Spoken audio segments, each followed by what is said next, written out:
Ayan, ngayon ako ay gumagawa na ng isda. Naglilinis ako ng tilapia. Nakabili mister ko ng tilapia. Nagpunta siya sa palengke. Madalas kasi siya ang namamalengke sa amin. Hindi ako napupunta ng palengke na. Ang mister ko ang taga-palengke.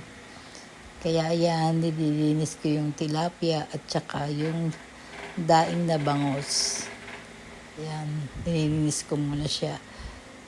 Tapos magluluto kasi ako ng sinigang sa bayabas. Yung tilapia isisigang ko yan sa bayabas. Kasi paborito na ngayon ng apo ko ang sinigang sa bayabas. Gustong gusto niya yung sabaw. Kayo ba, paano kayo magluto ng sinigang sa bayabas? Kasi pag ako nagluluto ng sinigang sa bayabas, yung sabaw ng sinaing ang ginagamit kong para mas malasa yung sabaw niya kapag ka nagsisigang ako sa bayabas. Anyway, pakikita ko po sa inyo kung paano po ako magluto ng sinigang sa bayabas.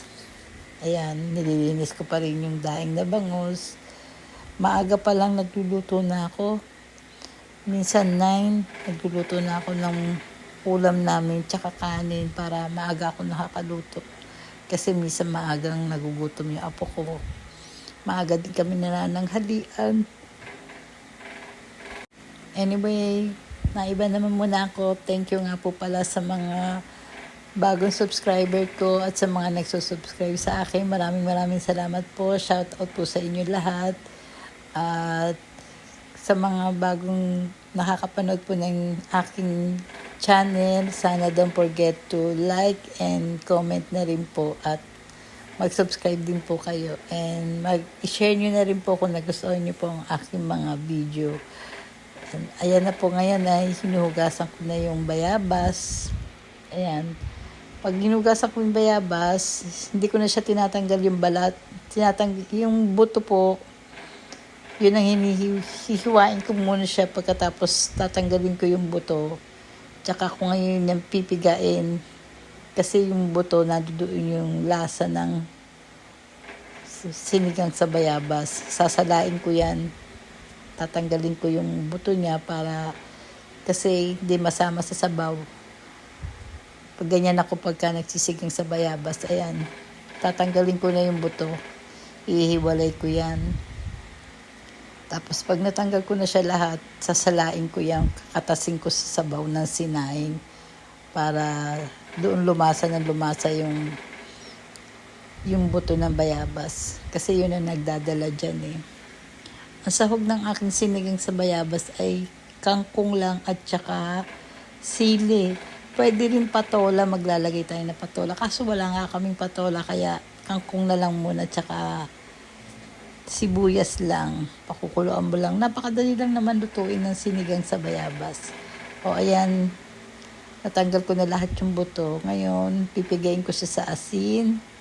Lamas-lamasin ko muna siya sa asin at saka ko ngayon siya sasalain para kumatas yung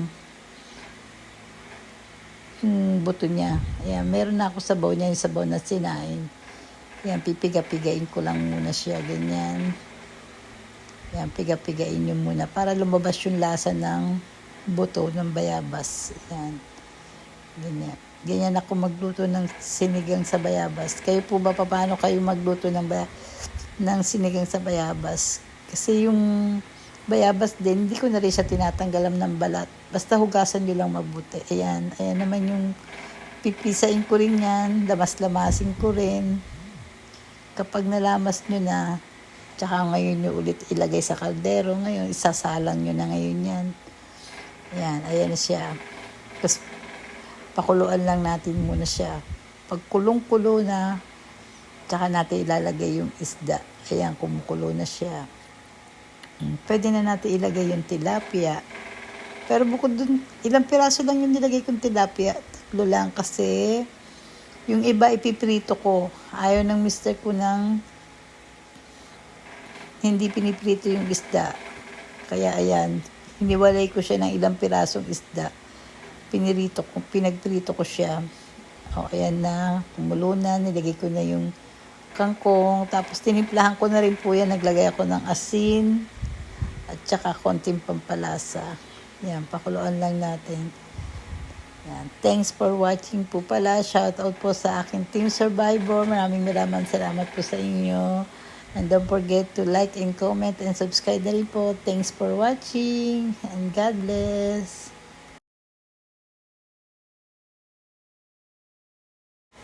Yan, luto na po. Kaya na yung tilapia. Oh. See you din po. Thank you. Yan, tinikman ko na rin po siya kung tama na po yung lasa niya.